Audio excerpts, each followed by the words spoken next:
morning, everybody. Keith Engle here for TGI Sports Talk Sunday stream of consciousness. How's everybody doing today? We're back and hopefully better than ever. I don't know. I just felt like getting some applause this morning. My heart's still beating. We're good to go.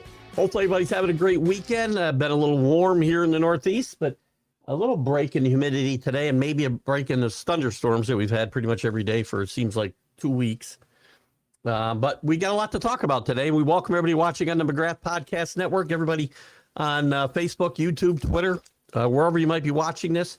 We thank the groups that will allow us to share this afterwards and get the awesome amount of views that we've been getting here for months and months now. And we really appreciate everybody's participation, whether you're here or watching later.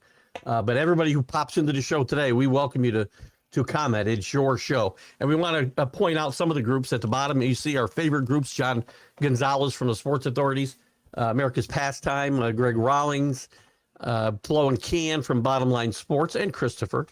Let's Talk Sports, Tanner D and the gang over there. Golf Bud Sports of all sorts with Ken Krause. And a quick shout out to Ralph Williams at RW Media. Ralph does some great stuff out of Ocean City, Maryland. Pittsburgh focused national footprint, specifically the Sports Corner from 4 to 6 p.m.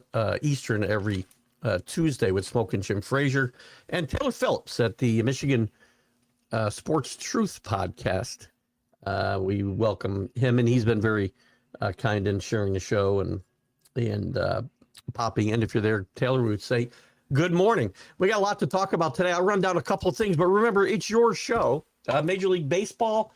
Well, let me talk with the NFL. We had the Hall of Fame inductions. We had the Hall of Fame game Thursday night. And guys, people got to slow the roll about Carson Beck. They've been in training camp for about 3 weeks. Let's slow the roll on Carson Beck. What a great game he played. Because Haynes King played a great game. Slovak, I can't think of his name now. The backup for Beck. I'm sorry, the kid who came in to play for Beck in the second half of the Hall of Fame game. Every quarterback played well in that game. Slow your roll. But we had the Hall of Fame inductions yesterday. Roger Craig, tragic. He wasn't able to give his speech live. He wasn't able to appear at some of the public appearances for the Hall of Famers because he's announced yesterday that he is fighting this vascular dementia, which he attributes to the many concussions he had in his career. So touching moment there. His speech was delivered via video, but Adam Vinatieri was tremendous. A great speech. Kuchel, great speech. Fitzgerald, Drew Brees. What a classy group of guys. As classy a group of guys going to Hall of Fame as I can remember. We had extensions in the NFL for Parker and Robinson and Gibbs. The running backs getting a little bit of love. Flowers with a big extension. Shanahan says he'll be ready to coach by opening day. More news come out about his accident yesterday as well, as he was in an autonomous car. So he wasn't actually driving. I said in the beginning, there's something weird here because it was 3 weeks before this was even announced. Hopefully there won't be more news coming out. Mahomes ahead of schedule there. Diggs signs in Washington. We didn't get a chance, I don't think, last week to talk about Will Levis and his claim that there's not 32 quarterbacks better than him in the NFL. By the way, also going back to Roger Craig, what can the NFL actually do? It's a violent sport. The players are educated today. They know what they're getting into. It's tragic. Don't get me wrong. And maybe the players need to know when it's time to quit, or teams need to tell them it's time to go. And I think it happens from time to time. But other than stop adding games, you can't legislate the violence out of the game, unfortunately. In baseball, the Red Sox, the latest win streak gets stopped at 9 games yesterday. The Yankees' new lineup is playing well. They beat the Braves 2 games in a row. Lombard with a second home run yesterday. He's gone to left field. He's shown his power to right field. He's played well in the field. And he's given some energy to that team. We'll see whether that lasts. The Dodgers break a 7-game losing streak yesterday. Max Scherzer moves into 10th place in the all-time strikeout list. Tommy John Yankee Old Timers Day was yesterday, and Tommy John delivered a letter to the team and the fans, what is being categorized as a goodbye letter. Tommy's not been in great health. I've had Tommy on the show. He wasn't in tremendous health then, but I follow Tommy and his wife Cheryl on social media, and Tommy doesn't appear to be doing as well as we might like, and our thoughts and prayers are with Tommy John and his family today. News came out too after the trade deadline, or during the trade deadline, that Mike Trout was shopped and said, "I don't want to leave." He could have gone to the Yankees potentially, the Phillies potentially. Those were two teams that were discussed, and Mike Trout said, "No, I want to finish my career in L.A. as an Angel." God bless him.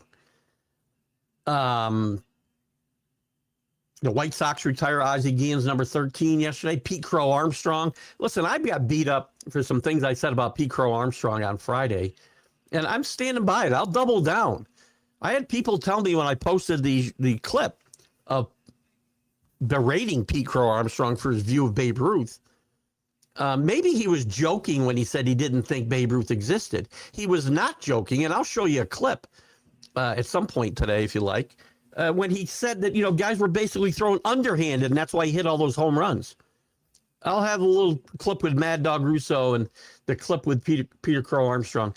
You need to appreciate the people who allow you to be who you are today. Babe Ruth and Jackie Robinson are two most important individuals in baseball and maybe all of sports, by the way. And everybody who's playing today and making a gazillion dollars should thank them. What else? WNBA still making news off the court. Two former NBA players, and Enos Kanter and Royce White, have decided they're going to enter the WNBA draft. Sophie Cunningham was on in the news again yesterday when she was there was a flagrant foul committed against her, and who was it? I can't think of the woman's name now. Carrington, I think. Who got kicked out and immediately posted white privilege. We just stop. Everything in life isn't racial. There's obviously racial issues in this country. Let's not put them where they were. So if Sophie Cunningham got kicked out of the game for something very similar just a few weeks back. Just stop. And the WNBA needs to start making some news on the court more than off the court. Well, this was on the court, but again, the big news was off the court. And it's going to be very interesting to see what happens when these two guys. I think the WNBA has already issued a statement saying they wouldn't be allowed to enter the WNBA draft. But, Royce White said he identifies as a female when it comes to WNBA basketball. You can't make this stuff up. College football, and we'll be back with the college football huddle, by the way, on Wednesday night at 7 p.m. Eastern. We had a aborted attempt to come back last Wednesday for personal reasons, but we'll get into that if we have to.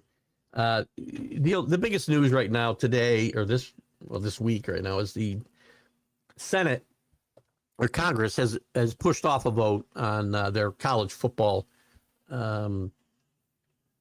bill that it would affect NIL limits, eligibility rules.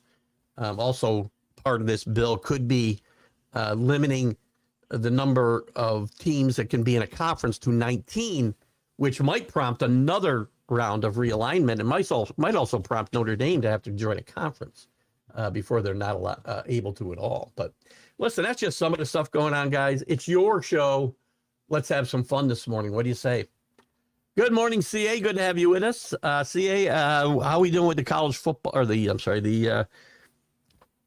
fantasy football league? I think, are we still looking for one person, or are we good? Good morning again, CA. After all. Hello, Pags. Good to have you. No, we are not on a cruise liner today. We're live from our home studio, but it's good to see you, Pags. Hope you're doing well.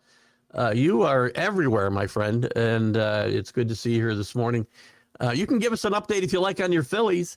I've been praising Don Mattingly until the last few weeks. Don Mattingly done a great job, and I didn't want to see Rob Thompson get fired. Mattingly's done a really good job. The last few weeks before the trading deadline, they had kind of stepped back. They really had pushed the Braves. Where are they today, actually?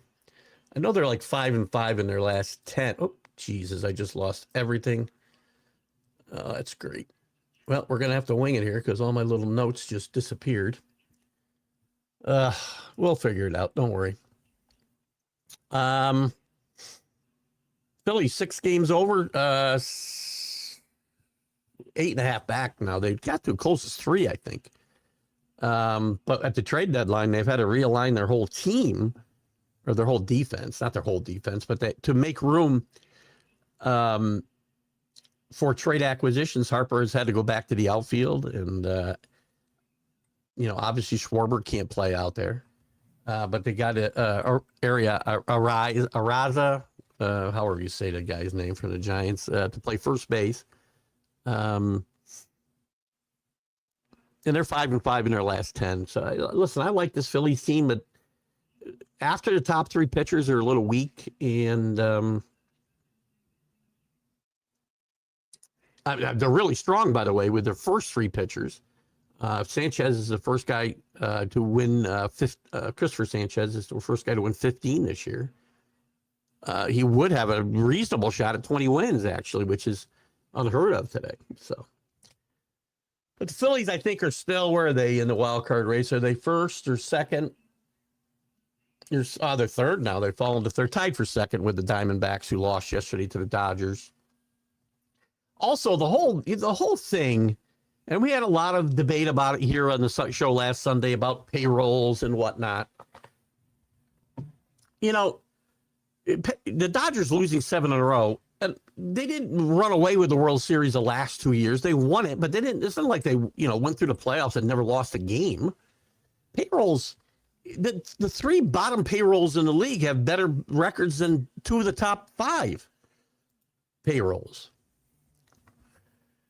An update. They'll make the playoffs, and we'll see. But right now they stink, right? Would you bring Mattingly back? And again, I'm a Mattingly fan for obvious reasons, and I like Donnie a lot. I know he was reluctant to take the job in the first place, but since he's been back, he's enjoyed it. It's unclear whether he'd want to continue, but I'm curious how they're viewed, Donnie, in Philadelphia. You'll be at the Field of Dreams game on Thursday. Who's playing that? Are the Phillies involved? I'm assuming they are. I really said the White Sox should be involved in this every year, by the way. Dreams game. Who's playing? It's got to be the Phillies. Phillies and Twins.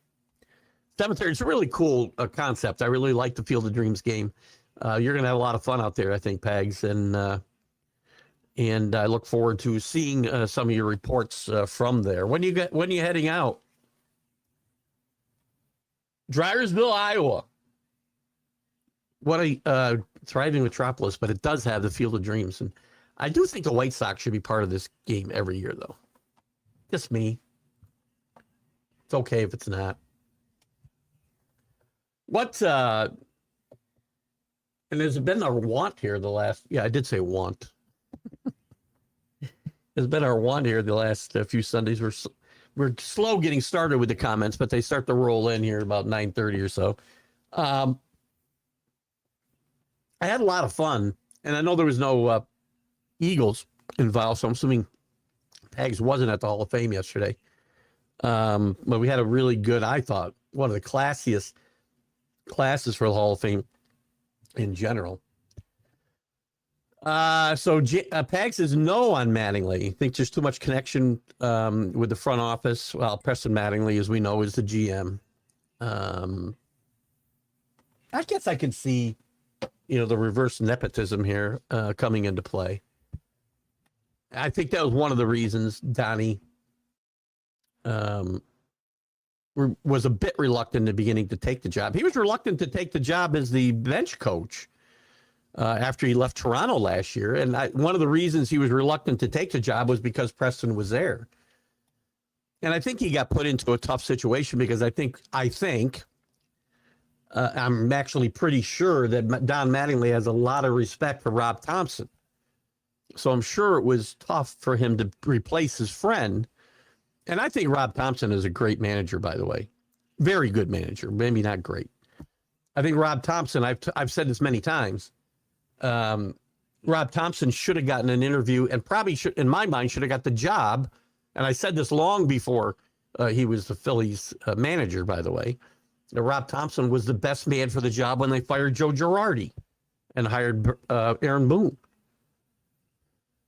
So, I don't know. Let me stick with baseball for a second before I get into the NFL. What do you got? Cross-eyed Mary is also Jethro Tull. It is.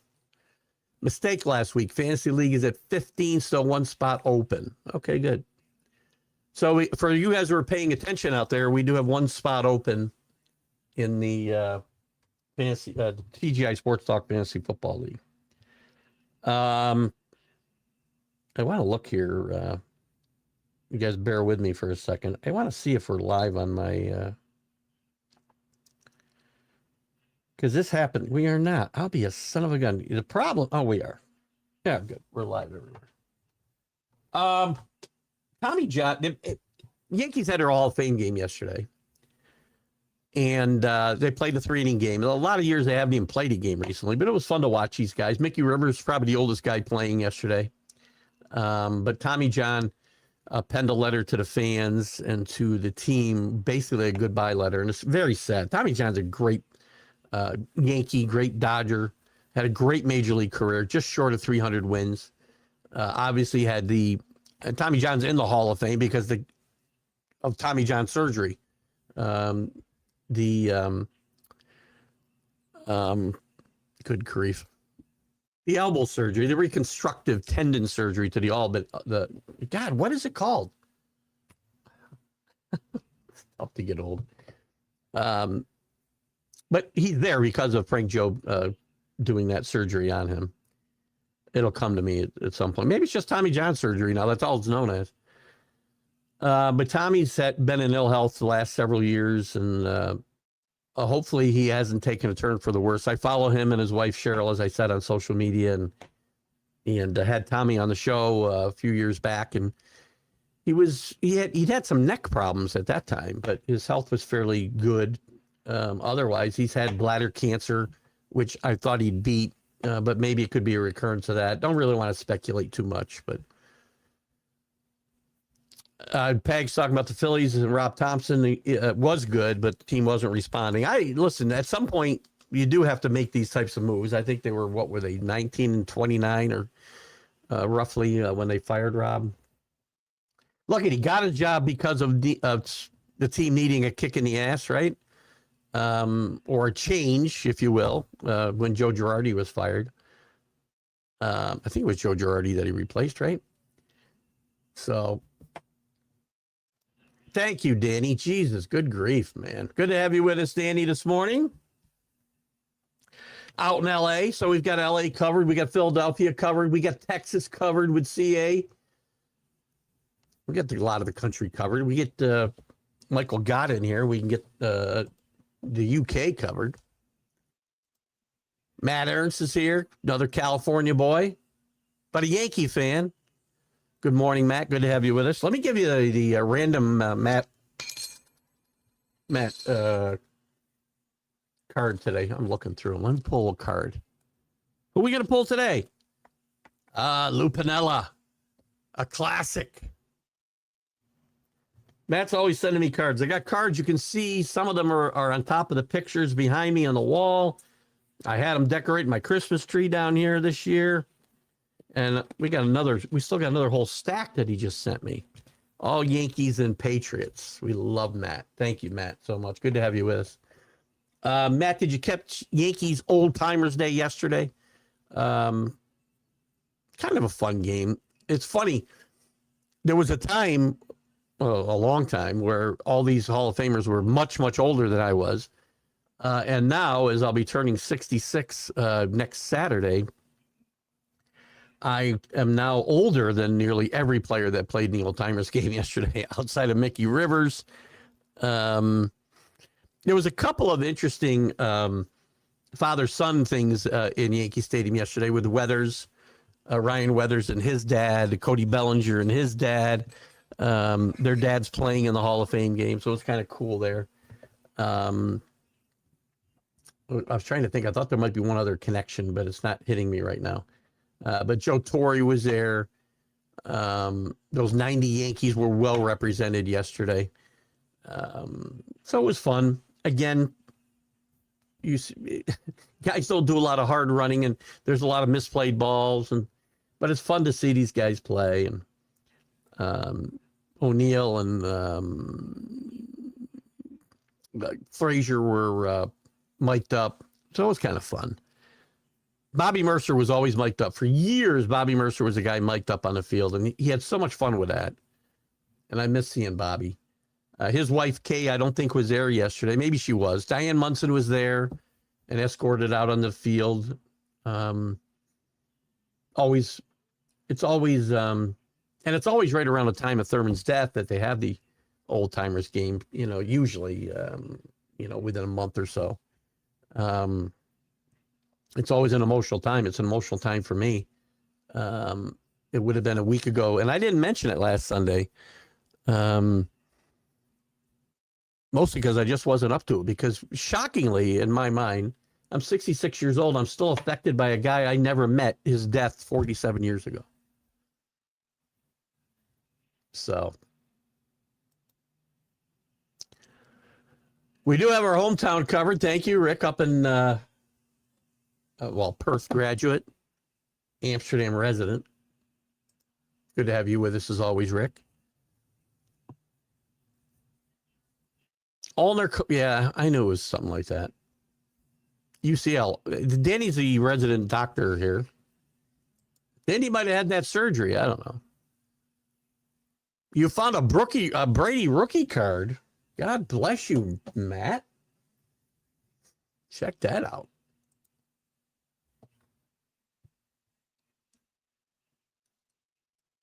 Yeah, watch it. It was fun. It's always fun to see the guys introduced.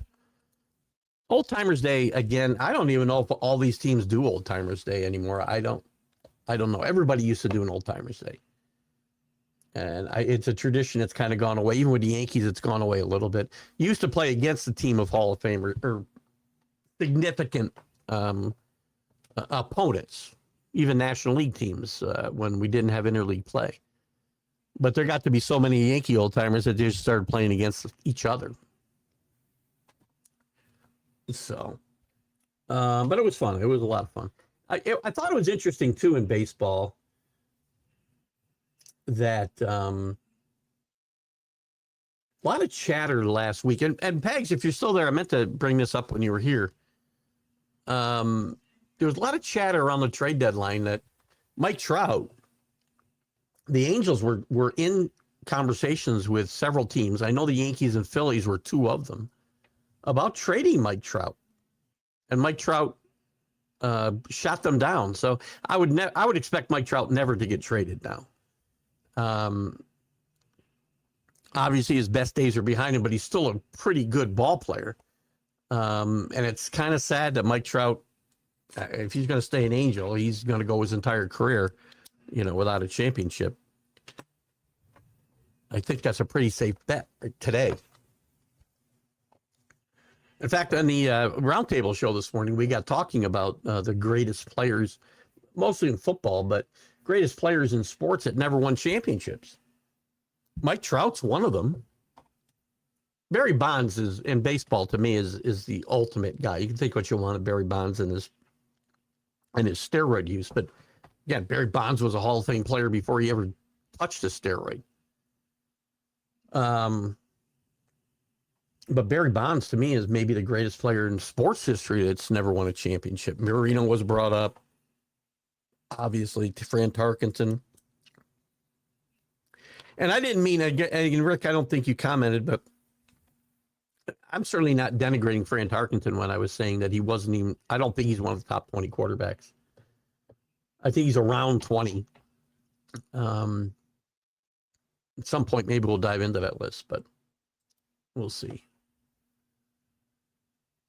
Danny's been in the hospital more the last 6 years than the first 60. You have avoided the TJ surgery so far. That's good. You know, other than just proceed, knock on wood. I shouldn't even say. I'm not going to say anything. My only hospital visits. I've not been in a hospital to stay. Well, I did for my Achilles rupture in 2008.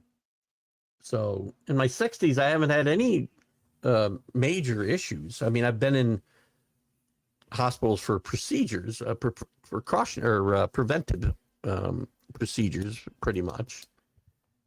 So knock on wood. So Danny, we want you to stay well, my friend. Stay well. Do what your doctor tells you. It's a lower end rookie card. Might be around $75. So, well, hey, better than a sharp stick in the eye. We also got into a debate about, again, we talked about the Hall of Fame clash yesterday. We're going to be all over the place today, like usual. Because I want to get into Pete Crow Armstrong a little bit. I want to get into the Hall of Fame clash yesterday. A little bit about the payrolls in baseball, because again, I'm not seeing where the best record in baseball is the 19th highest payroll. I'm not seeing that payroll discrepancy is really causing teams to not compete. But anyway, this Hall of Fame clash yesterday I thought was pretty classy, and now I don't know where I was going. Oh, and then on the roundtable show this morning, we got debating where Drew Brees falls on the top quarterbacks of all time. And we talked about whether he's in the top 10, and I do think he's in the top 10, but I think he's at the bottom of that top 10. And again, I don't think it's degrading or demeaning to Drew Brees to say he doesn't rank with Brady and Montana and Manning. You know, because again, you can't use the argument that he threw for 5,000 yards 4 or 5 times in a row when guys who I considered great quarterbacks when I was a kid, Bart Starr, Roger Staubach, they were never going to throw for 5,000 yards the way the game was played, but they might have been better quarterbacks than Drew Brees. I don't know for a fact. It's so hard to compare eras. But if I'm going to put any quarterback, Jesus, even in the top 20, and we've been playing how long? 100 years? 90 years? So what is it? I don't know how long the NFL's been around. I guess it was the AAFL or whatever in the 20s and 30s. So, but we've been playing professional football for 100 years almost. I don't think it's pretty degrading of all those quarterbacks. You're in the top 20. Because to me, once you get past 5, 6, or 7, I can interchange these guys, you know, in 13 or 18 spots. Matt says kind of sad for Trout. A few more years with the Halos, he'll be done. Maybe. What's he got now? I'm not sure he's going to get to 500, but let me see.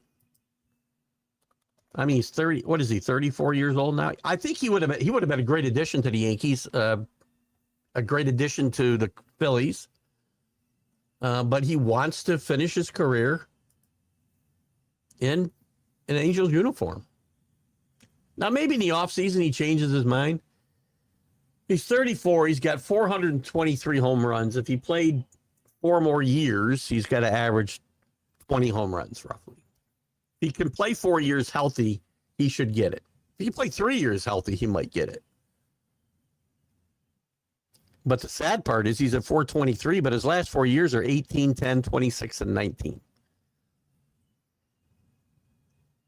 It's I think, again, it's sad to see what Mike Trout's career has ended up being.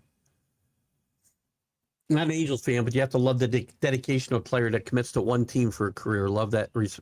Listen, I don't disagree because we don't get that much anymore, right?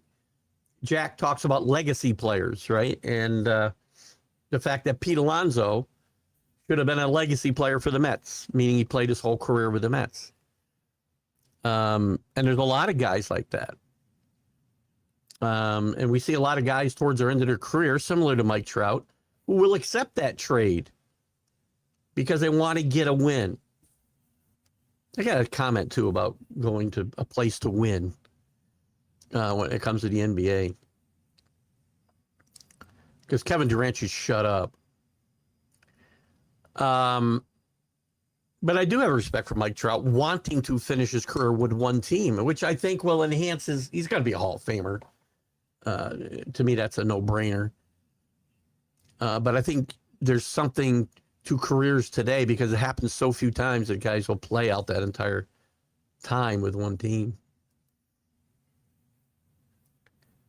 Yeah, it is sad. I don't think anybody really knew it, at least widespread, in a widespread sense, Matt, before yesterday he made the announcement. There was some questions about why he didn't attend some of the functions for the Hall of Famers in the days leading up to yesterday.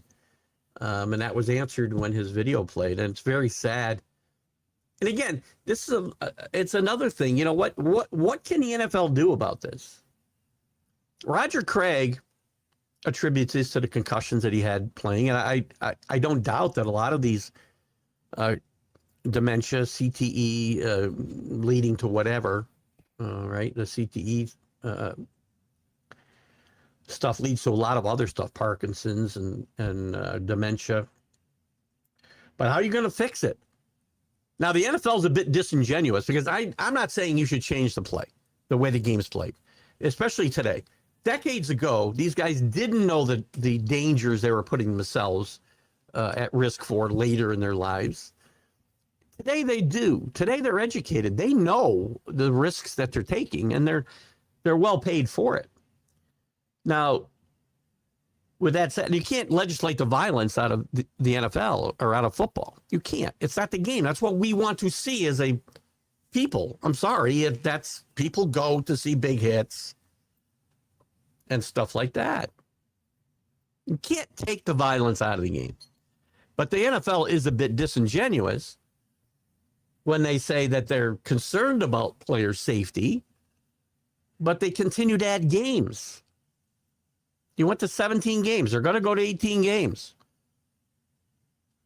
I think even the player travel with all the overseas games or games outside of the country add a little bit more stress to a player's body. And maybe you're not as attuned to keeping yourself healthy on the field as you might be under normal circumstances. That's just conjecture on my part. But again, adding games, adding levels to the playoffs, so there's more games on top of the regular season games, is not showing that you're concerned about player health. You can't change the way the game's played. They've added the what do I call it? The great kazoo helmet. There's only a handful of players that use it. Look, they've improved helmets. They've improved a lot of the equipment. But these guys are human missiles on the field, and you can't legislate all of the physical, it's violence out of the game, or the game won't be the same. And these are tragedies. There's no doubt about that. But, players have to probably, like Tua, we talked about this morning. Somebody should get in Tua's face and say, you need to retire. You've made plenty of money. And it's not because you don't understand what can happen to you. It's well documented now. Players today, they all know the dangers of what they're putting themselves into before they ever do it.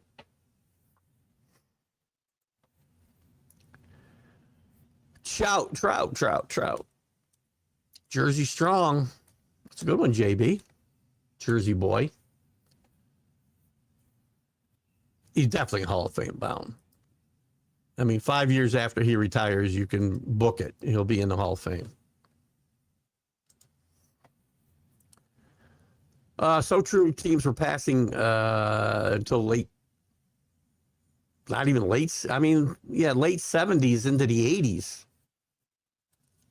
Namath was a an outlier when he threw for 4,000 yards in 1967. Nobody was doing that. They were throwing for 2,000 yards. So you can't compare Drew Brees to Unitas and Starr.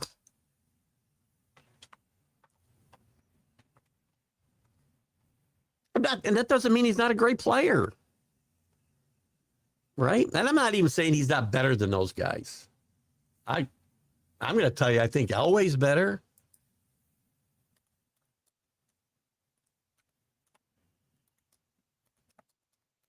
I mean, I could get into overrated quarterbacks, but I always get myself in trouble when I do this. So I don't know if I want to do it. Let's see where NFL.com rates Brees. So they got Brady, Montana, Manning, Unitas at 4, Otto Graham at 5. There's a couple of old timers for you. Drew Brees at 6. Might be high. I don't know if I rate him above Dan Marino, quite frankly. And Marino and him, you can compare their numbers. Staubach at 8. I might put Staubach ahead of Drew Brees. I definitely put John Elway ahead of Drew Brees. Rodgers, oh man, that's a tough one. Sammy Baugh, Brett Favre, no. Bart Starr, Aikman, probably not. Steve Young, no. Luckman, Bradshaw, no. Bradshaw's 17 on this list. Roethlisberger, no. Boy, I feel like 19 is high for Roethlisberger. I've talked about, and Jim Kelly's 21. These guys are all retired, so there's guys playing now that are. Mahomes isn't on his list. Mahomes should be on his list. They got Fran Tarkenton at 23. So when I said Tarkenton was closer to 20 than he was 10, I'm going to look at Tarkenton, Rick, for your benefit. Warren Moon shouldn't be ahead of Tarkenton.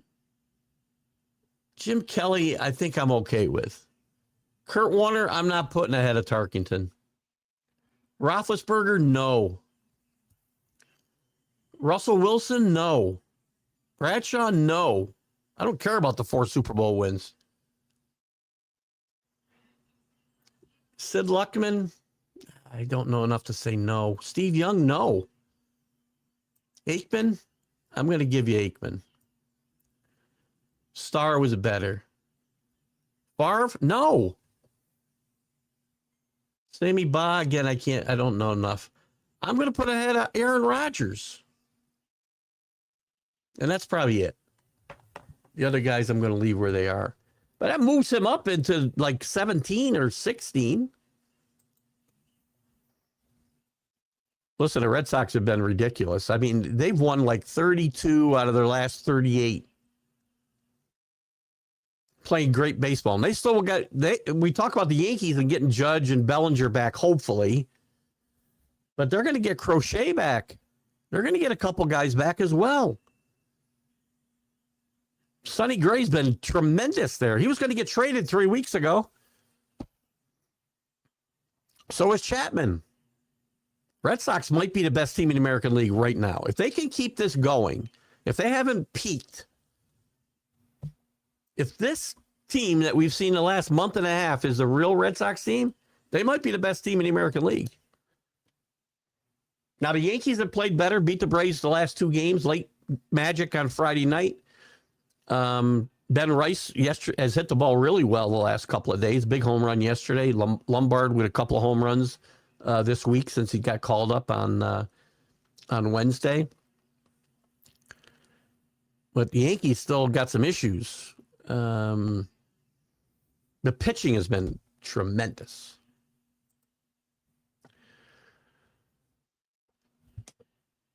Yeah, I was just looking at the NFL list just now. I still wouldn't have. I would have Brees around 10 because, as I said, Rick, the guys below him, I put Marino ahead of him. I put Staubach ahead of him. I put Elway ahead of him, which puts him down to 9. I don't see anybody else there that right off the top of my head I would put ahead of him. those three guys stand out to me as going ahead of a Drew Brees. So that still leaves him at 9. So that's pretty good. But again, Tarkenton, I found a way to move up 6 or 7 spots on this list that you're talking about, Rick.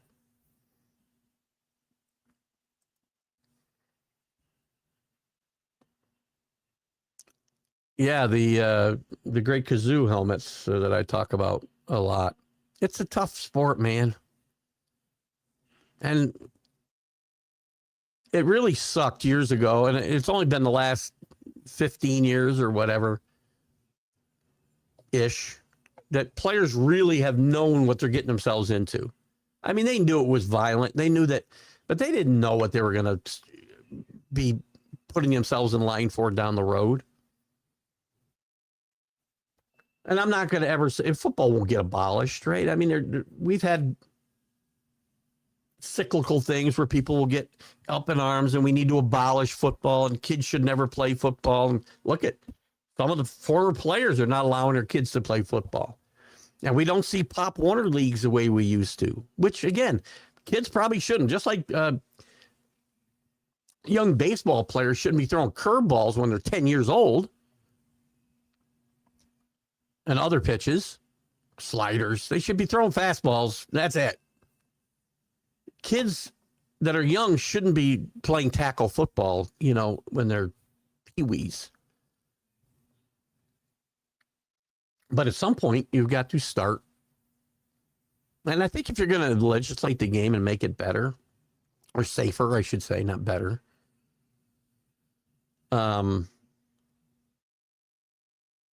you need to do it at a younger age, not later. Because again, what we don't know about, these guys like Roger Craig is how much of this punishment. Now, obviously the NFL is tougher than playing high school or Pee Wee football. I'm not saying not, but your body's also different when you're 25 years old than it is when you're 15 or 10. And it doesn't take as much to inflict punishment on a young body. So we don't know how much of this damage has been done long before they reach the NFL. JB, football's a game of contact, even when it's nonviolent contact. Lineman, actually, it's a great. Well, even that's a form. I mean, when I say violence, I mean when you're ramming two heads together, it's a violent act. But not. And when I say violence, I'm not saying people trying to inflict injury. The game's just violent by nature. And you're right. Linemen, play after play after play. And without changing the game, diametrically changing the game, you're not going to avoid this type of stuff unless players shorten their careers. And even then, it might not matter. We've seen a few. We brought up Andrew Luck earlier that knew it was time to walk away because of what the game was doing to his body, and he didn't want to end up like some of the guys he'd seen. Remember, he grew up around the game and some great players who today probably are struggling.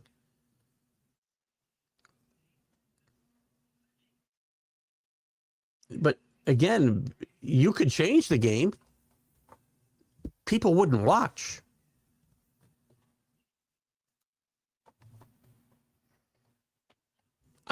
I'm not saying his numbers are unreal.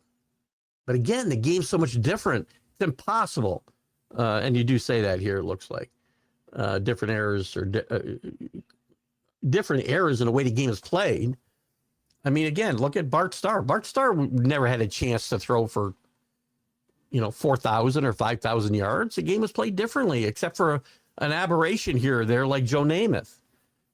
And even in Dan Fouts' time, there weren't a ton of guys throwing for 4,000 yards. So I don't know if you mentioned earlier, somebody else did.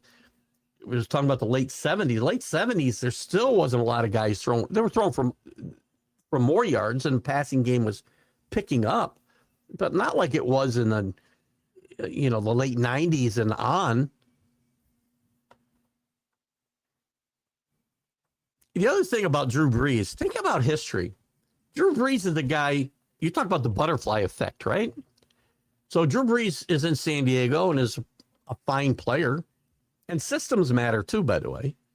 He's a fine player there, but no indication he's going to put up these numbers or be the type of player that he was. Gets hurt. Torn labrum, I believe, in his shoulder. He's a free agent. Bad timing. He's going to sign with the Dolphins. He takes a physical and fails, and Nick Saban decides he wants Dante Culpepper instead, which sends Breeze to the Saints and Sean Payton. Playing for Sean Payton certainly helped Drew Brees' career. But think about what could have happened. Think about what would have happened in San Diego. And Phillip Rivers traded for Peyton Manning. None of that ever happens. Who knows what happens with those two guys in their career if Drew Brees were to stay in San Diego. If he'd gone to Miami. If Nick Saban actually has a real quarterback with the Dolphins, he may not leave there after 2 years and never coaches Alabama. So now you've affected the Chargers history, the Dolphins history, the Crimson Tide's history, and the Saints history. Little things in the timeline of history, little changes. Drew Brees signs with Miami, and I'm not saying we don't know. Drew Brees may never have become the Drew Brees he became under Nick Saban and his staff. Because Sean Payton was obviously the perfect coach for Drew Brees, and I think obviously he believes that as he was his presenter yesterday.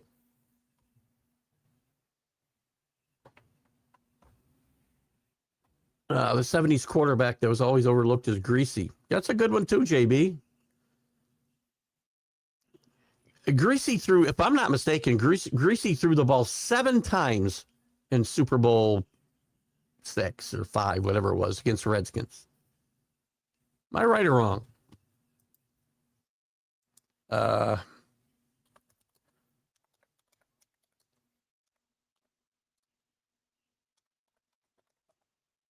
Let's see.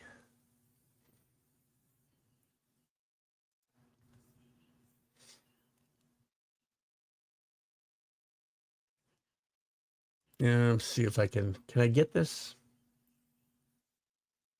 Greasy was a great quarterback. He had a great running game, great defense, great offensive line. And I think that's part of the reason that Bob Greasy gets overlooked, because that team was so great.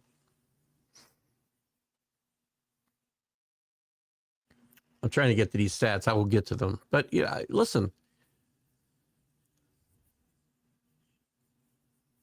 I think he threw 7 in that game, JB.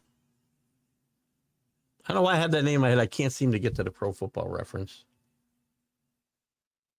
I mean, Greasy was a really, really good quarterback. I don't think he's one of the greats of all time. But he's a great quarterback, a great leader, right? I don't know why I'm not getting into the... We're having some trouble getting into the Pro Football Reference. We'll check this at some point. Somebody can fact check this for me. Super Bowl, again, I don't remember the number. I think it was 5 or 6. Maybe it was 7. Who was their undefeated season? Listen, and I also think one of the things that hurts Greasy is the fact that undefeated season, he missed, 2/3 of it. And Earl Morrall led them to victories. So that shows you how great the running game was, defense was. We got a little problem. Rick, every time I try this chat, it freezes up. I don't know what the problem is. Jim Thorpe, greatest football player of all time. Well, I'm not sure. Greatest athlete of all time? I would agree. I think I would agree with that. It's Jim Thorpe and Bo Jackson and everybody else. Greatest football player of all time? I don't know. And maybe if he concentrated just on football. Great player, great athlete. Again, I think probably the best athlete of all time. Matt's favorite quarterback walked away when started getting concussions. Stan Humphries for the Chargers. Not a great quarterback, but I understand your point. Stan Humphries, and he took the Chargers to a Super Bowl, right? He was the quarterback on that team that got demolished by the 49ers. That's a good example. Some guys, when they start, they get out. And back then, they didn't know the dangers, the real dangers, right? Lurking down the road. The ones that's caused so many players with CTE to progress to dementia, Parkinson's, and premature deaths, sometimes due to suicides. We didn't know. Even in Stan Humphries' time, they didn't. Well, the NFL might have known. If you watch the movie Concussion, are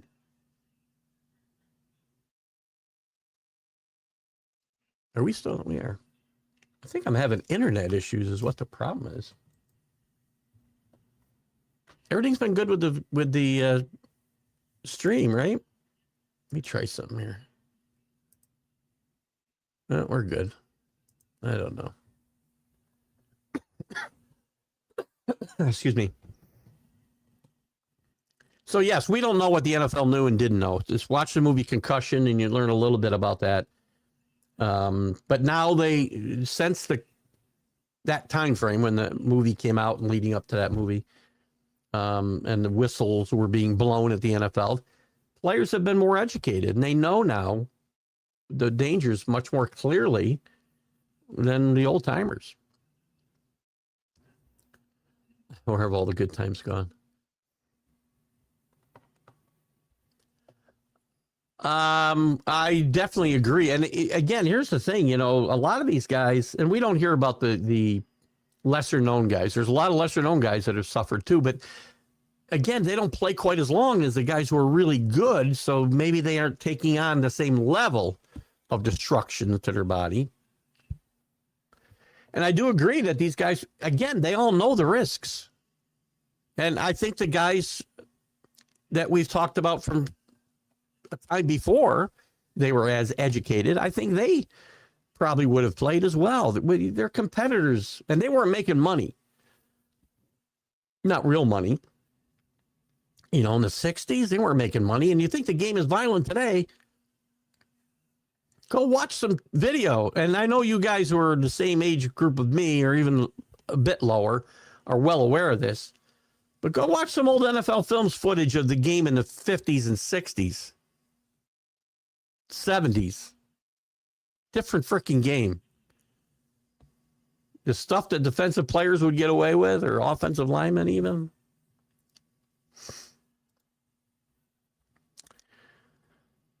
Jim McMahon is another one. He's on a radio station every week and sounds worse every week. Very sad. Yeah, he's suffered. I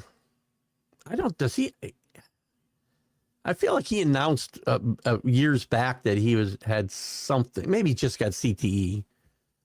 I don't know that he's been diagnosed with anything further, like Parkinson's or whatnot. But there's a lot of guys. They sound like old boxers, a lot of these guys, right?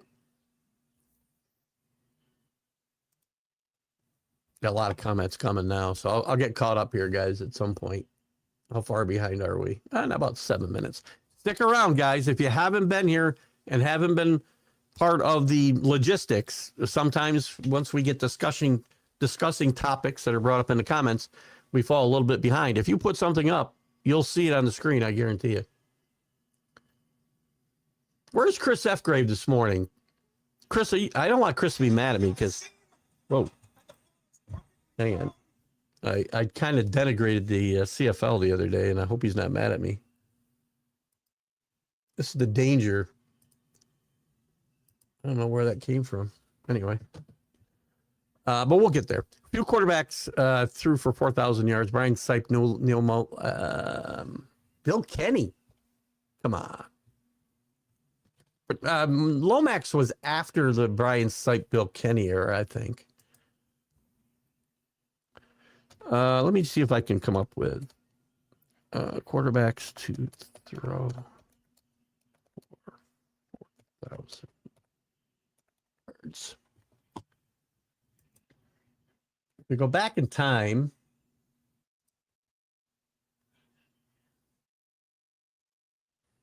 Can I sort this at all?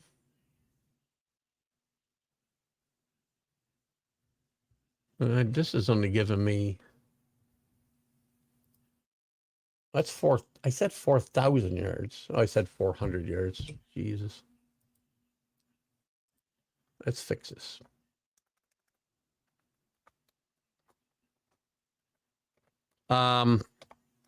Bill Kinney, again, Brian Sipe played for Cleveland. Here we go. This will help. What the hell going on? Try again. All right. This is a career. We'll get there. I promise we'll get there. Trying.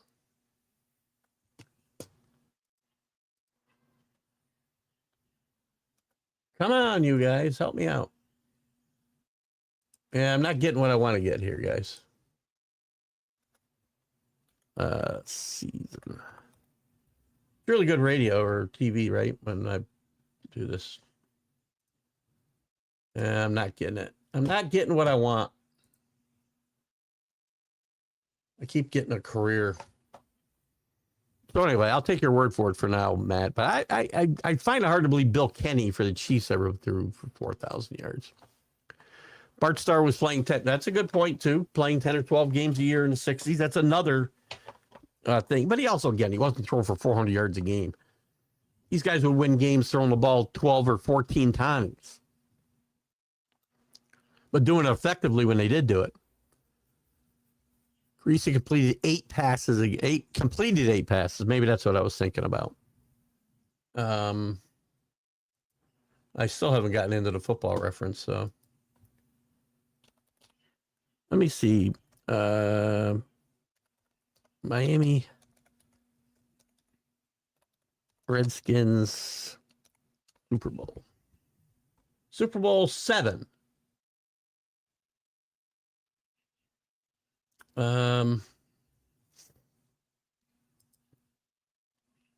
need. Still not going to open up. You're killing me. Wikipedia. I don't want pictures. No, nothing's.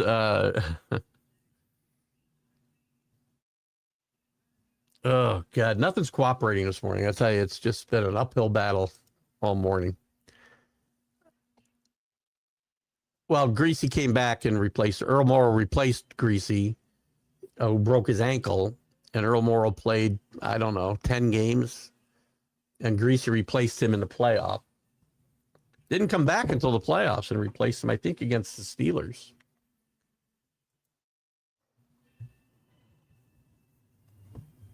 That's a good one. Jackie Robinson, Jim Brown. Listen, if I had guys who just outside of their sport, Jim Thorpe, Bo Jackson, Jackie's a good one, played football at UCLA. And I just had somebody else in my head. Jim Brown, another great athlete. And I did say, too, I wanted to point out, too, because earlier I mentioned I had a hot take on Pete Crow Armstrong. And his, again, was he joking about Babe Ruth never existing? Probably. He was tagging onto a conspiracy or theory that some Seattle pitcher had a while back, that he didn't really exist because of the film footage was so old and nobody was alive that ever saw him play, which is all BS. And I got called out by a couple people when I posted the clip that said he was joking. Well, he might have been joking there, but he isn't joking here. Let me show you something here. Let me just show you something quick, and this is gonna start with This is going to start with the Mad Dog. Okay. Are we sharing? We aren't. Okay. This will start with Mad Dog, but listen to P. Crow Armstrong. The Babe Ruth. Can we punch up the 1921 numbers on Ruth with the Yankees? Can we have that up here, please? And I'm going to show you these numbers if we get them up. 59 homers. He had about 370. Take a look at this. Runs scored 177, 168 RBIs. He had 59 home runs, and his OPS was 1358. Do you know the next best player in the baseball with the home runs? He had 11. Let me get back to... Nobody hit home runs like Babe Ruth. Babe Ruth, 70. Take a look at this. I want to show you what Pete Crow Armstrong said. Hey, Pete, you're talking to me now about Ruth. On the things that were derogatory... Watch this. I'm sorry. This is the comment. Of the Bambino. Listen up. Go ahead. We always talk about how, like, the game's evolving and, like, people might as well have been, like, underhanding the ball to that guy, and he's regarded still as one of the best players ever. Hey, Pete, you're talking to me now about Ruth. Underhanded Babe Ruth. Can we punch up the 1921 numbers on Ruth with the Yankees? Can we have that up here, please? And I'm going to show you these numbers if we get them up. 59 homers. He had about 370. Take a look at this. Runs scored 177, 168 RBIs. He had 59 home runs, and his OPS was 1358. Do you know the next best player in the baseball with the home runs? He had 11. 11. He had 11. Nobody hit home runs like Babe Ruth. Babe Ruth is, listen, say what you want about Ohtani, we understand that. He's a unicorn. Babe Ruth is so good, it is mind-boggling. Did you know, Peter Crow Armstrong, that Babe Ruth hit 27 home runs over 500 feet? Bonds, never. Not one. Bonds, never. Listen. Babe Ruth may not have been the best player of all time. I'll give you arguments. And I brought this up now because of Jackie Robinson. But Babe Ruth and Jackie Robinson are the two most important players in history. In history. At least of baseball, maybe of sports. Two most important players. Talk amongst yourselves. 18 attempts and his 2 wins. How about that? 23 and a loss. I'm not sure. Again, my opinion is that Jim, and again, I'm a big eye test guy, so I didn't see Jim Thorpe play, obviously. Jack might have. I don't know. We'll ask him tomorrow. But I don't think there's any doubt Jim Thorpe was a great athlete.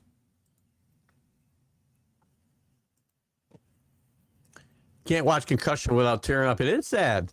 The sad, listen, the whole situation in the NFL is sad, sad, sad. There's not much you can do about it. But the NFL should stop being disingenuous and stop adding extra games, extra travel, all this other stuff that is not conducive to players' health. Jack talked this morning about let him add games, but then basically introduce load management. Players can only play so many games, add players to the rosters. All you're going to do is diminish the quality of the game. None of that's going to help. Good morning, Paul. Good to have you with us. You don't have to apologize. You ain't able to listen today, but I got a lot going on. I hope it's nothing good or something good. Nothing bad. That's good. Good to see you, though, Paul. Namath was the first quarterback to throw for 4K in 67, as I said. You know, I am still fired up from this morning's show. Good morning, James. Good to have you with us. And I didn't denigrate, and I want to make it clear when I was debating with James, and I didn't have the vitriol that Jack had, I don't think.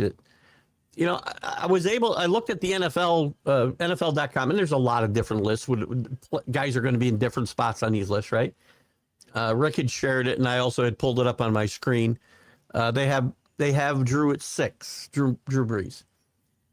I can argue that Drew Brees should fall 3 spots because 3 guys listed right behind him were Marino, Staubach, and Elway, and I would put them all ahead of Drew Brees, but that still leaves him at 9.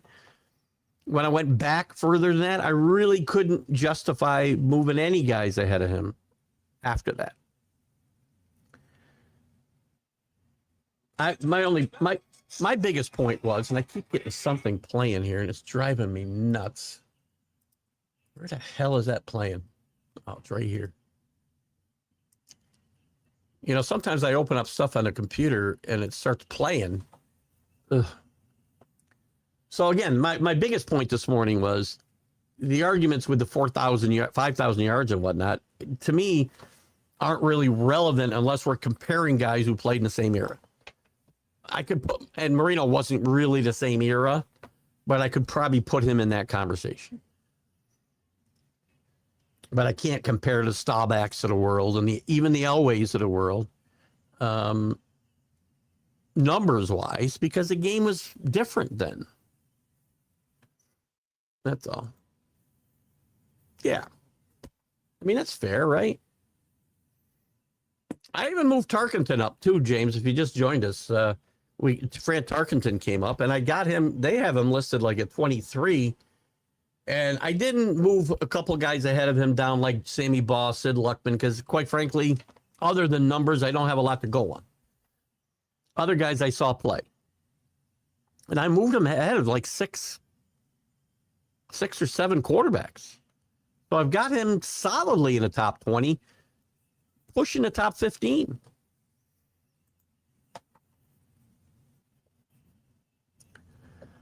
What makes the stat more amazing of Joe Namath is Johnny Unitas had the record of 3,099.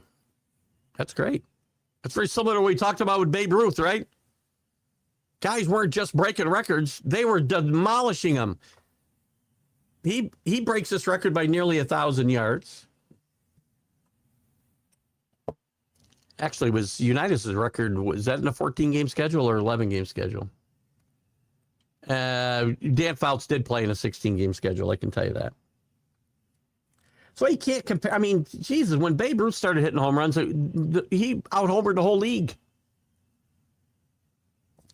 And when Namath was doing what he was doing, I know we had a problem here, I don't know, a year or so ago with myself and John Gonzalez. There's John, by the way. Talked about Broadway Joe. Again, I never meant to diminish Broadway Joe Namath. Got my card right here. Joe was before his time and healthy. He was a dynamic, exciting quarterback. And I don't want to get in this whole debate with Johnny again this morning. He doesn't come up on this list anywhere. Joe should have played today. Yeah, I think Joe should have played today. And I'll give Namath this, too. The game was different. There's another thing to remember, too. It's not just about the yards they threw for or didn't throw for. It's also completion percentages. You're not even any good unless you're completing 70% of your passes today because you're not throwing the ball down the field every 3 out of every 4 passes you throw. Namath are throwing bombs. There was no dink and dunk, a little bit, but not like today.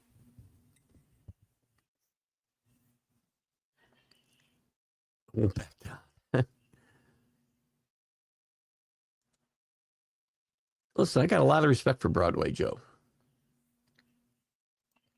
Danny woke you up?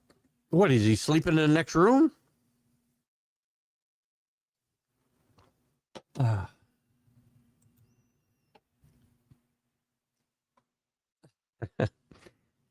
I think he's like Beetlejuice. I think John's a little like Beetlejuice, except when he hears Joe Namath's name, he shows up, not his own name. I test the stats matter simultaneously. I didn't say the stats didn't matter. Again, I can't compare. Well, that's a great example.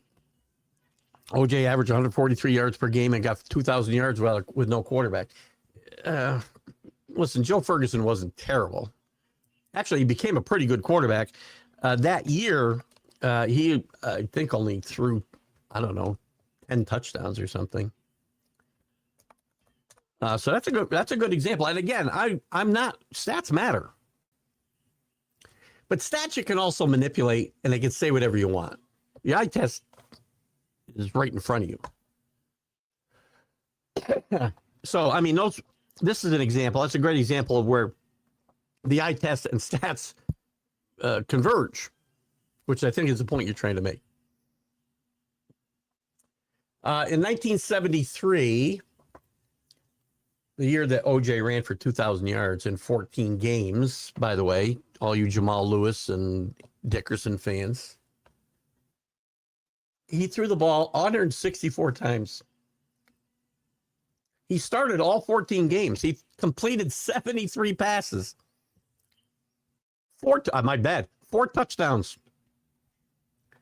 So, yes, the next year he really started to come into his own a little bit. And Joe Ferguson became a pretty good quarterback for the Bills. But that year was even worse than I thought. He started every game and completed 73 passes for 4 touchdowns. Great point, James. Excellent point.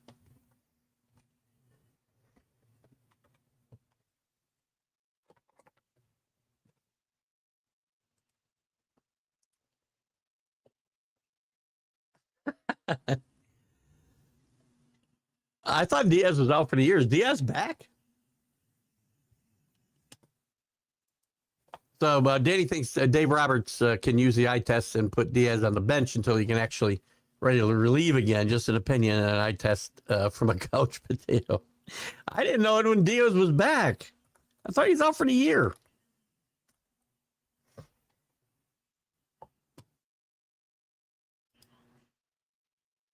Is he back? Let me see. Yeah, I got no reason to doubt you, Danny.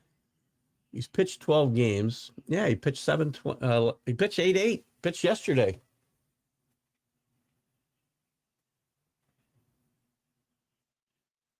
So he must have just come back, right?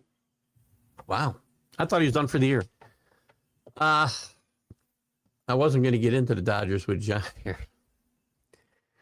Besides Don Maynard and Rich Castor, Namath didn't have any wide receivers to work with. What about George Sauer? He was a pretty good player, wasn't he? I think George Sauer was a really good player for the era. Again, I'm not going to look at the numbers because the numbers aren't going to tell me a whole lot when we're looking at that era. I mean, even Don Maynard, he wasn't catching 80 passes a year. A lot of the great quarterbacks, though, had nobody. Look at Tom Brady. I know you're not going to like this, John, but Tom Brady didn't win a Super Bowl with a Hall of Fame wide receiver on his team. The only wide receiver he ever had that was a Hall of Famer was Randy Moss, and he never won anything. They did lose a Super Bowl that still has me banging my head against the table. But he won Super Bowls with guys like David Patton, Troy Brown, great player, fine player, not a great player. David Givens, Deion Branch. So I agree. Namath didn't have tremendous receivers. He had Jerome Barkham later to go with Castor. Maynard had Sauer. So again, I don't think those were awful receivers for the time that we're talking about. But I don't say that trying to, again, diminish Namath. I just want to, and again, those guys probably would have been worse receivers without Namath. Because that's a great, and we touched on it a little bit this morning. And you might have a great debate question here, James. Bring it to Jack. Do great wide receivers make quarterbacks better as much as great quarterbacks make receivers better? I would argue that the quarterback has far more effect on the wide receiver than the wide receiver has on the quarterback. Namath is a great example of that. Tom Brady's a great example of that. I think Dan Marino is a great example of that. I didn't know till this morning that none of Marino's receivers are Hall of Famers. I thought Mark Clayton was. The only two guys in the Hall of Fame were Paul Warfield and Chris Carter, who didn't spend a whole lot of time. He made his bones in Minnesota. Yeah. First Super Bowl he won with, and don't forget David Patton.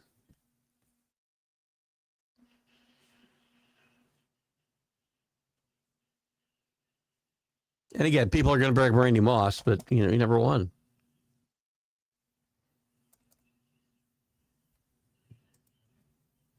I feel like there was another guy for Namath I'm missing. That's right, James. Thank you so much. Do I need to spell that out for anybody? Probably John. Julio Jones, Terrell Owens, Andre Johnson, Calvin Johnson have no rings. A lot of great wide receivers with no rings. Go back in time. These are all, fairly contemporary players. Go back in time. Charlie Taylor, one of the greats, never got a ring.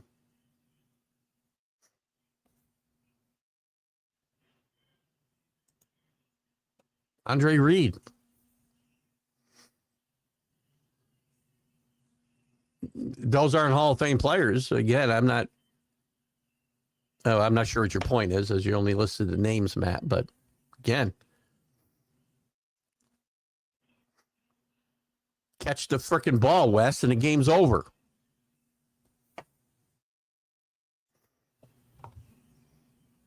That was that when Riggins came along, Namath was already.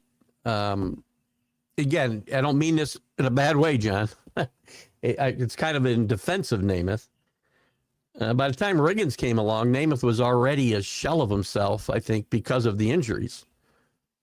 And Riggins was a fine player and arguably became much better with the Redskins than he was with the Jets. He always had contract issues with the Jets, but a great player. I think one of the more underrated players in NFL history is John Riggins. He was a different kind of cat, man. Culpepper had Carter, Reed, and Moss. Yeah, you just throw the ball up to what Reed? Who's Reed? I don't know why I'm not figuring out who that is. But I know Carter and Moss, he just throw the ball up in the air. That's a great example, I think, Rick. And I think that's what you're saying. That's a great example of wide receivers making a quarterback better. Because I wasn't coming up with one right off the top of my head. It's much easier to come up with quarterbacks who make wide receivers better. That's a great example. He didn't make Pro Bowls. He just turned them into Super Bowl champions.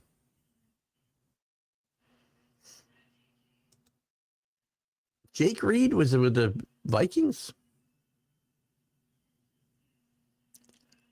Jake Reed.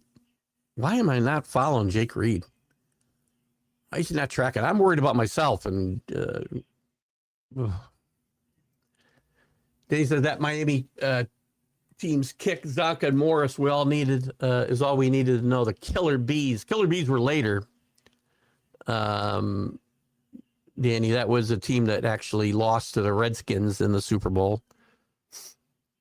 Beat the Jets in the AFC Championship game when Don Shula famously left the tarp off the field. If you remember the interview I did with Richard Todd, we talked about that.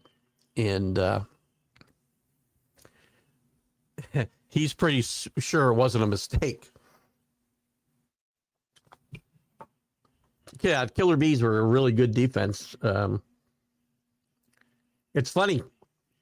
And they came after the Conch era, but there was great defense on those Zonka and Morris teams, too.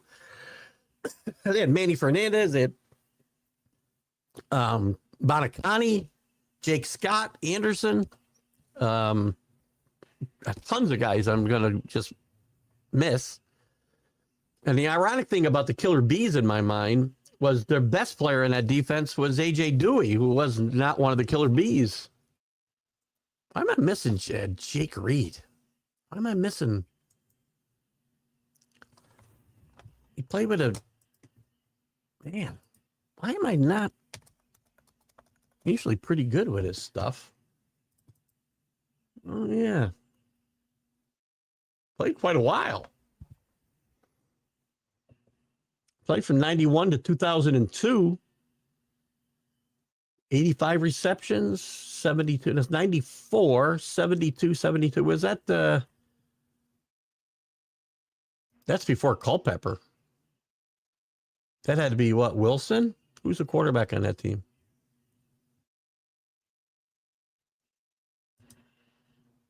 I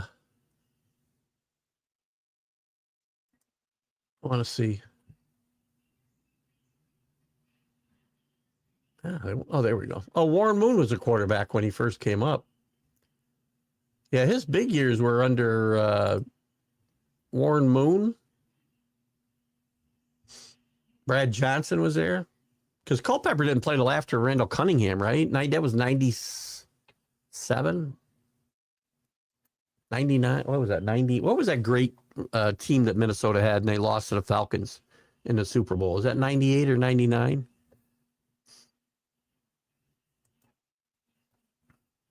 '82 Killer Bees. I don't know why I lost that. For some reason, I don't have Jake Reed in my memory banks. I'm looking at his stats now, and he was a fine player. I don't know how this guy is not registering in my memory banks at all, but I think that's more of a pointing a finger at me than anything else. Check my own mental capacity. Maybe when I take my next dementia test, it should be something more than drawing the hands on a clock and asking me to remember these 3 words and then asking me 5 seconds later what they were. I got you. It's coming to me a little bit now as we look at it.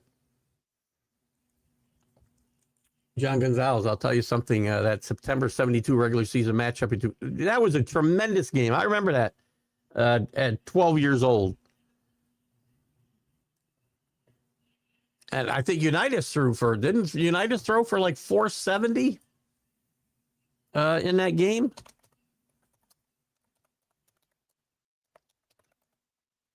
See if I can find it. Well, maybe if I I can find stuff if I spell stuff right.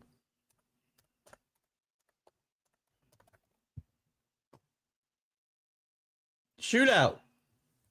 Namath only threw, by the way, so Namath had 15 completions for 496 yards.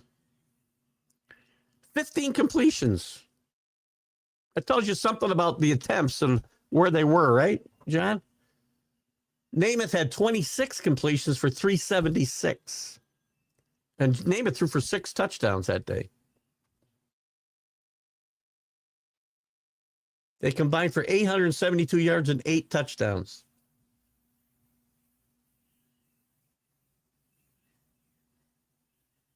That was in 1972. Wow. I was 12 years old. I'm getting old. Let me get into, I got a couple things basketball-wise I want to chat about. Or if you guys want to chat. We're out of comments. I'm going to throw something out there, a little different.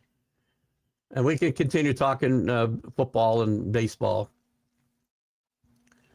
By the way, the Brewers with the 19th ranked payroll in baseball have the best record in baseball. WNBA. They need to make more news on the court for achievement rather than fights and racial accusations of racial inequality. Guys,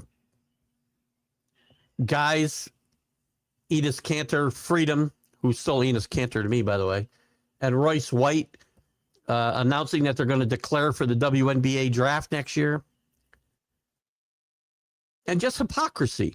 You know, I laughed because this coach, his name is escaping me, that played against the Fever and Sophie Cunningham last week, was wearing a T-shirt that was supportive of transgender people, which I'm not. Listen, I don't care about whether you want, if you identify as a woman and you want to go through all that to become a woman, well, then God bless you. Don't think you ought to play against women in sports. Sorry. I think that's just common sense. So this woman had that basically supporting transgender kids deserve opportunities, right? Basically saying Sophie Cunningham is wrong and players born male should be able to play in the WNBA. But she doesn't think coaches, there shouldn't be, this same coach doesn't think there should be any male coaches in the WNBA, but we're okay with male players. Kind of do the math on that for me, would you? And they need to start making some less news off the court and more on.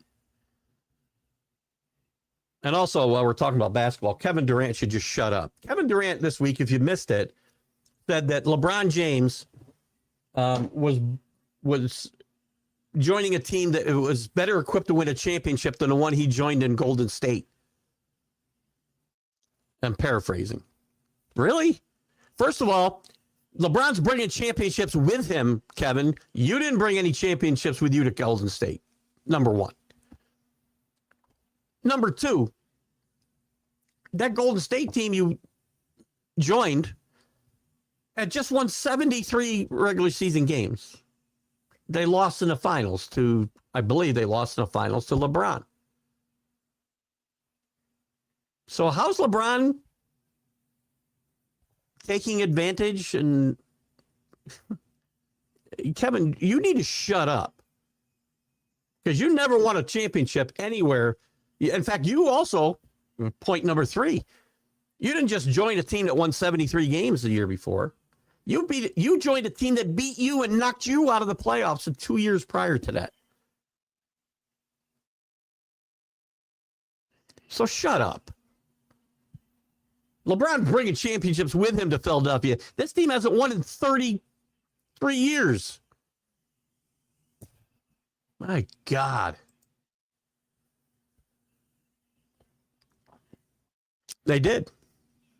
Now, they flamed out, in fairness to, they flamed out in the playoffs, historically. And they need to win in the playoffs, probably, to legitimize this. But I'll tell you, the teams with the 3 lowest payrolls are competitive and have a chance at the playoffs.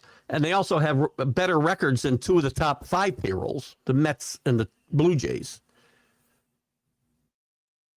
So you also have to spend your money wisely. John Hadel's a good one.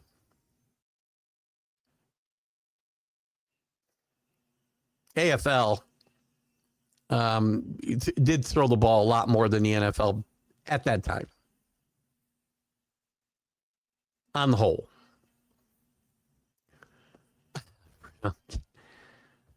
Bruce Jenner, Caitlin spoke about, Bruce Jenner's good for me.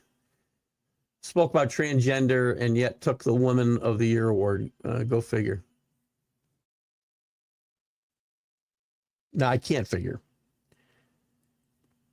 The whole Sophie Cunningham thing has really taken on a life of its own. And she didn't do anything. She didn't berate or put down transgender people.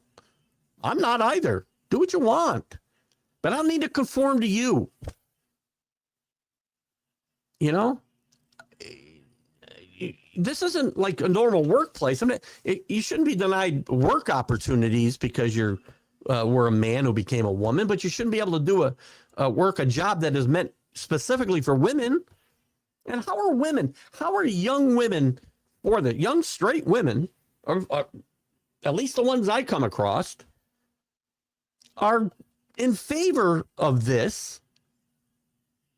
Not just this in the WNBA, but transgender women being able, that were previously men, to be clear, competing in women's sports, whether it's in high school, whether it's in college, whether it's in the Olympics, whether it's wherever. Their predecessors spent decades fighting for Title IX and rights for women in sports, basically. Equal footing. All to be wiped away? This is the hill you want to die on?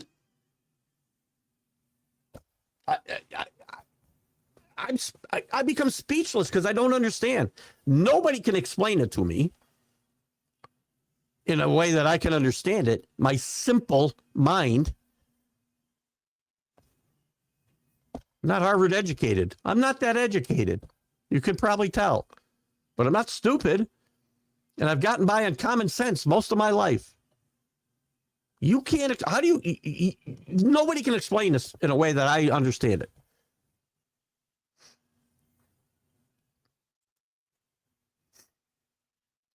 it. Well, I identify as a trillionaire, and it's not working out so well for me. If there ever was a league that is working its way back to obscurity, it's the WNBA. I don't know, though, Rick. I really don't know, because here's the thing. We all know the old adage we talked about this morning. The only bad publicity is no publicity, and the WNBA is being talked about more now than ever. Every day. I don't talk about the WNBA. I talk about it on every show now. Now, will that? At some point, you can't just rely on sideshows. By the way, I can't get enough of Sophie Cunningham. I don't know what it is, man. I'm infatuated. The whole pointing thing, the videos that are just come up in my feed right and left. I love the way she approaches the game and life. Right? I don't get it, man. And Kevin Durant's the last guy who should speak up. He didn't win anything. He's won nothing anywhere he's ever been except for Golden State.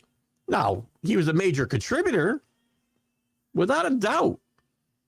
But the fact remains, he had no championships before he got there and none after.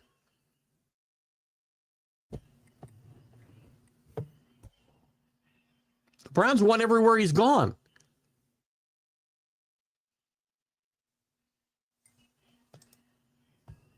You can hate him all you want.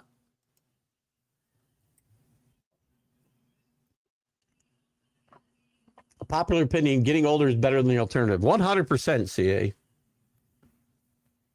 My grandfather told me that when I was in my teens. First of all, he told me, don't wish my life away. And God damn it if he wasn't right. Because I was just 25 and now I'm 66. Like that. No, really 35 to now. It's been like that. But, you know, when you're a kid, you're always wishing, I can't wait till I can drive. I can't wait till I'm out of my house. I can't wait till I'm out of blah, blah, blah, blah, blah. Don't wish your life away. And then when he got older, he was like, you know, I'm in my 80s, and slowing down, and I got this issue or that issue, but it's certainly better than the alternative.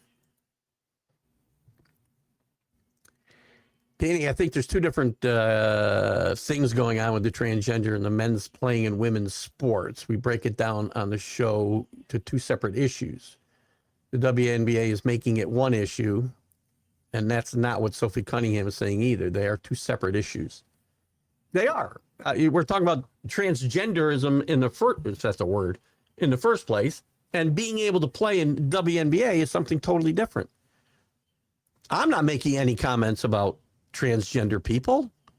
Don't care. As long as you're not making me conform to you. But when you're talking about playing in women's sports, and again, not just the WNBA, Danny, but anywhere, because this is an issue that is now becoming an issue down to the high school level.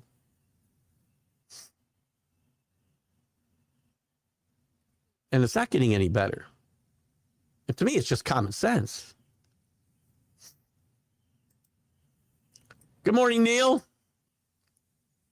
Sophie is great. They do need a commissioner. They got the weakest commissioner in the history of sports, I think. Good to have you with us. Neil, we'll be back with the college football huddle Wednesday, and I'm going to tell you right now, I don't know how they'll do. And the SEC is really good, obviously. I think it's not as good as it's been. And I really think one of the surprise teams, a team to watch out for that's off the radar right now, is your South Carolina Gamecocks. I think Lenore Sellers probably learned from the travails of last year. I think that Shane Beamer has learned from the travails of last year. And I think this team is geared. I'm not saying they're going to win the SEC, but I think this team's going to have a really good season.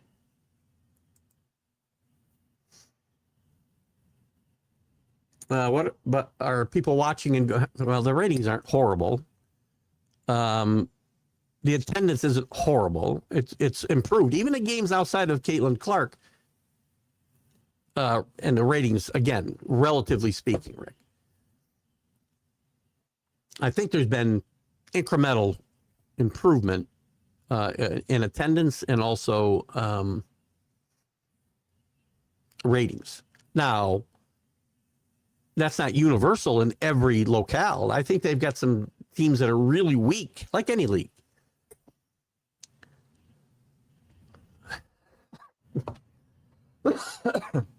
That's Cantor Freedom, by the way, which I didn't know he changed his name. So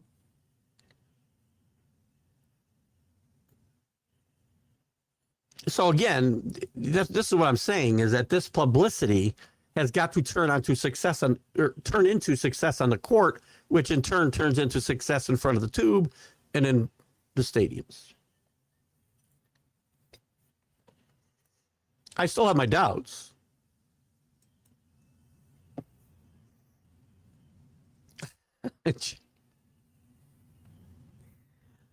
Well, the Indiana Fever keeps the Liberty off the front pages or back pages or any pages. Good morning, Ken. Check out Ken and Flo and Christopher on the back at, oh, wrong one. Ken and Flo and Christopher on Bottom Line Sports podcast. The Bottom Line Sports podcast. My mind is like, oh my God. I don't think I've gotten like the, I don't think I've gotten all the, I've been sick for like 3 weeks. I can't shake this head cold.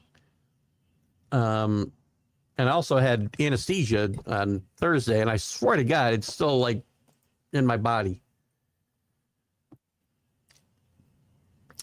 Keith, I watched the boy transgender whatever from Jeropa Valley here in California play volleyball against my granddaughter. It was night and day. After we played them, no less than 17 forfeited against them, and 6-7 would have beat them.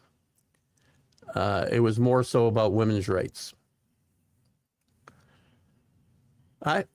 Again, that's a great point, Danny. And that's kind of the point that I've been trying to make about Title IX, and it's just that's been just pushed to the background of this whole fight. So transgender women, people who are born males, are supposed to have more rights than the rights that women have fought for decades. I don't get it. And a lot of women are for this. I don't understand. I watched some of the game, you can, and yeah, it was fun. It's fun to see football back. I'm not a huge preseason football kind of guy. I'll turn it on, I'll have it on the background, but I'm really not watching it the way I would watch, the NFL regular season. And I don't get all worked up. And we had a lot of people all worked up about the performance of Carson Beck, for instance. I would say he performed no better than, and he played well, don't get me wrong. He played really well. But against who? You know, guys who are going to be delivering beer next week or next month. And all the other quarterbacks who played, I mean, Haynes King had a great game for Carolina. And what's the Slovak? I can't say not seeing his name. Who came in after Carson Beck? Well, it's like 9 out of 10. So it's good to have it back. But Beamer put together, and again, from what I read, they have improved the offensive line, and they have a new offensive line coach as well. And we won't know until games are played, right? But the word is the offensive line will be markedly better than last year. And Dylan Stewart is a great player. I like their chances in the SEC. We'll talk about it more on Wednesday night. Fitzgerald gave the best Hall of Fame speech. I thought they were all good, and Fitzgerald was good. I probably didn't see the whole Fitzgerald thing in all fairness. I mean, I watched all of Roger Craig's. His was, I mean, I'll say moving in because of the reason he wasn't there giving it. And Vinatieri's was awesome, I thought, too. And I'm a little biased there. I thought they were all good. I said this several times during the show. This is a really good Hall of Fame class, and it's one of the classiest classes I think I can remember seeing. I'm sure there's others. Again, I'm not demeaning any that came before. Recency bias. There's not a bad word. I don't have a bad word, and I can usually find something bad about everybody. Not really. I can't think of a bad word to say about any of these guys. Classy class. Send me a note, Ken, and I'll try to remember to share it live. Or what time is it going to be?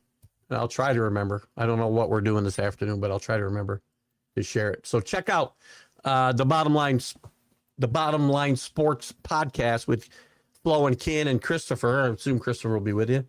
We'll be live this afternoon. And Ken, if you tell us what time, I'll make sure the guys know. And if my mind clicks, I'll try to remember to share it live.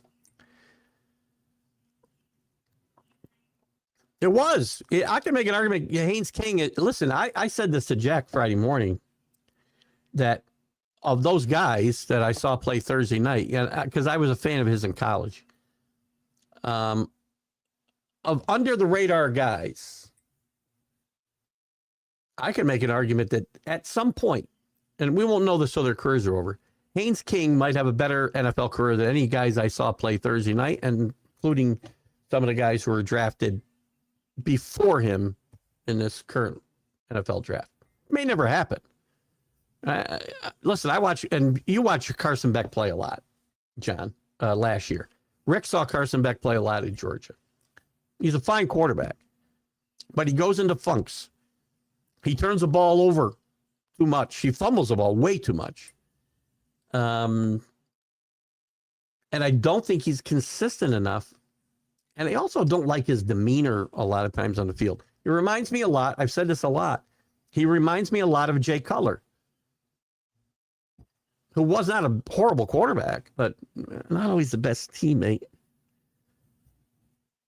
And again, I don't wish Carson Beck any ill. I think you're going to find out this year that Mensa's a much better quarterback than Carson Beck. From what I saw him with Duke last year and with Tulane before that, I think, and I know you want them to do well. I think this Hurricane team is about to be better than last year's team. Christopher Stewart, part of that BTL team or TBL team. It's all about acceptance. He identifies as a Pats fan. I don't identify as one. I am one.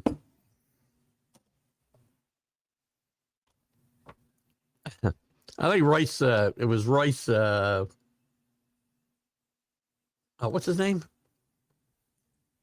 Royce White, former NBA players also declared he wants to be in the WNBA draft. He said he identifies as a woman as far as WNBA games go. That's only.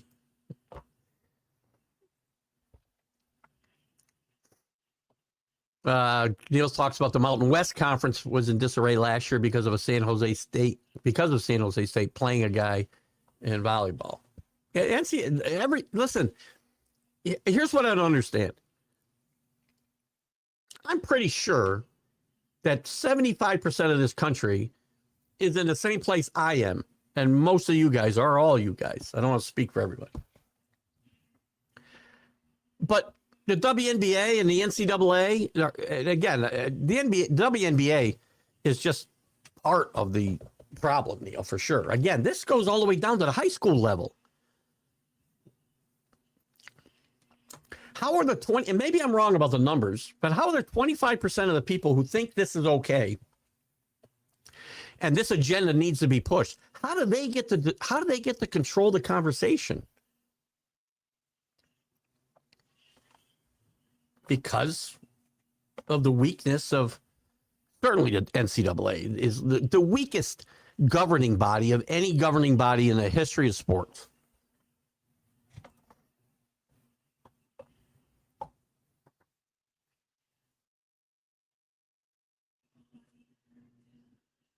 Privilege said it's what he said. How can I transgender receive better rights than the girl themselves? It's shocking to me.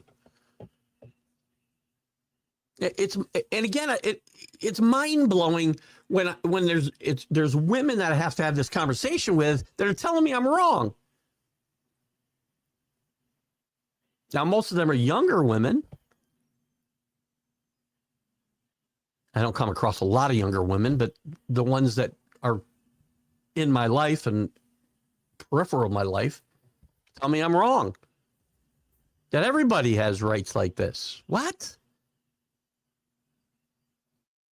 We're not talking about human rights. We're talking about the rights to play in a professional women's league or play against women at any level.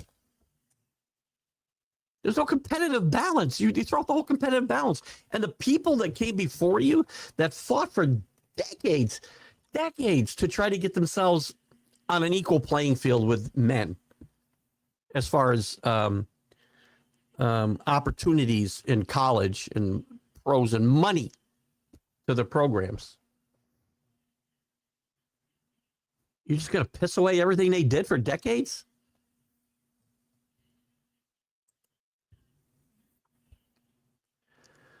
Haynes King and Beck both did great. They did. I just want to temper the fact that, we've been in training camp for 2 weeks. Well, a month, whatever.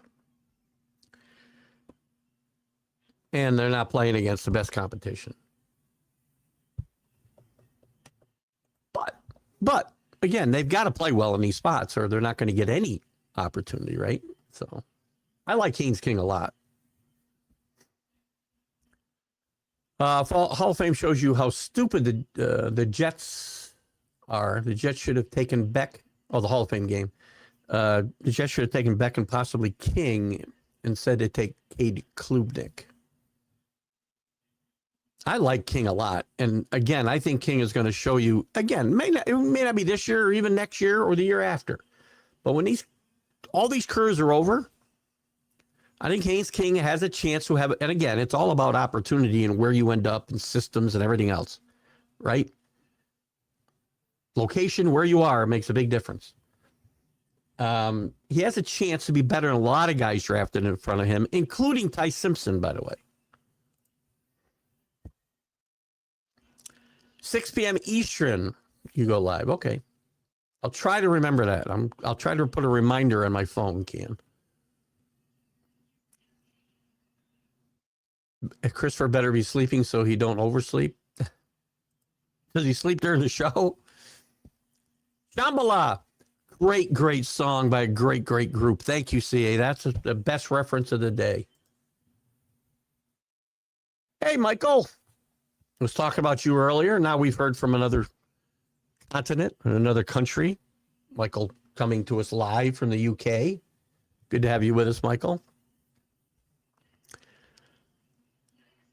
CA has you again. CA told me that we had the football fantasy. You're talking about fantasy football. I'm going to do the pick'em, which I'll get together this week, probably the college and the pros. But the TGI football fantasy football is run by CA, and he told me that we have one spot left. Rick, I'm assuming you're one of the guys that are already in. So reach out to CA. Well, it's hard to do because he's not on Facebook. So reach out to him through the site. Think you can leave a message here. You should have got an email, Rick, if you were in the league last year. And if he's saying we got 15 out of 16, I'm going to assume those 15 are returning. I don't know for a fact. We can double check. Again, CA's the guy in charge of all that, but I can probably look to see if you're in there, I think. Drew's speech was very good. I thought all the speeches were good yesterday. And again, just a classy group of inductees, I thought.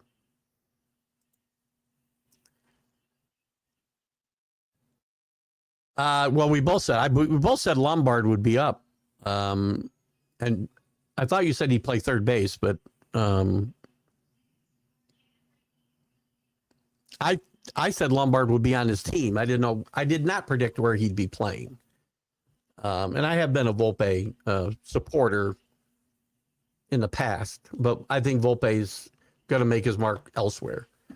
But I did say Lombard would be up with his team by the 1st of August, and I was close. And Lombard's played very, very well. You know what? It's not even so much the production, which has been good. He's got a couple home runs, obviously. He showed power to the opposite field the other day.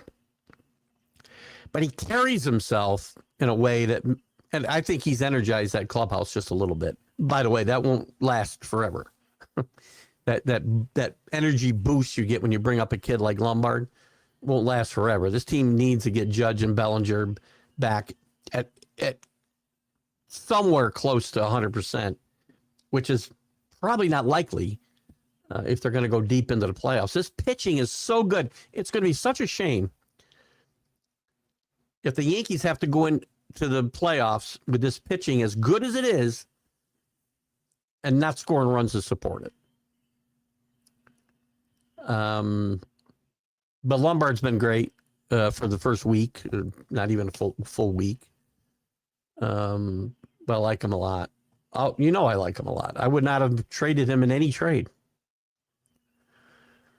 So the argument is challenged drastically with young woke women regarding transgender born biologically with men. When you introduce facts regarding the difference in a strength versus...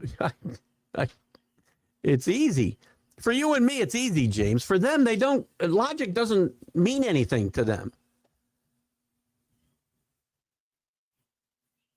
And it's just hard. It's just mind-boggling to me that young women would have this argument and theoretically put transgender rights above their own. Don't understand. CA, if you can let me know about Rick and Danny, or maybe because when I look, I don't know that these guys have all. If they got links, guys, for the fantasy football, real quick, we've only got about 5 minutes left. You should have gotten an email with a link, and I think once you click the link, you've kind of confirmed you're in the league. So the guys that were in the league last year, I think Neil, I don't know if I think Neil was in. Michael Gott was in, Rick was in, Danny was in, Paul was in, who's not with us today, and probably some others, but I think there's one spot open that somebody did not confirm. Lombard appears to have good instincts. Something that's a great way to explain it. I think, again, presence, instincts. I like he's brought some energy to the team. Looked very good going through his right. Looks good in the field overall, I think. I just like the way he carries himself. Volpe never seemed to carry himself with as much confidence as this kid does. I hope I feel that way a month from now. God, Trent Grisham is just, I mean, this worst $22 million Yankees ever spent. Grisham, Chisholm, gone. I think the Yankees are going to try to salvage Volpe to play second base, but I think they go outside the organization. Spencer Jones, I think, is going to get an extended look. He needs a hit, though. He needs a hit better. Again, next year, this year is this year, right? We got to play better than we're playing or been playing. Played well the last 2 days. Great rally in the late innings on Friday night. Some big hits. Still way too many runs being scored with home runs. But I like the future of this team a lot. The arms are just tremendous. But you can't ask your pitchers to go out there and throw zeros inning after inning. That's too much pressure. The trade for Ramos was awful. I agree. I'm not a big Ramos fan.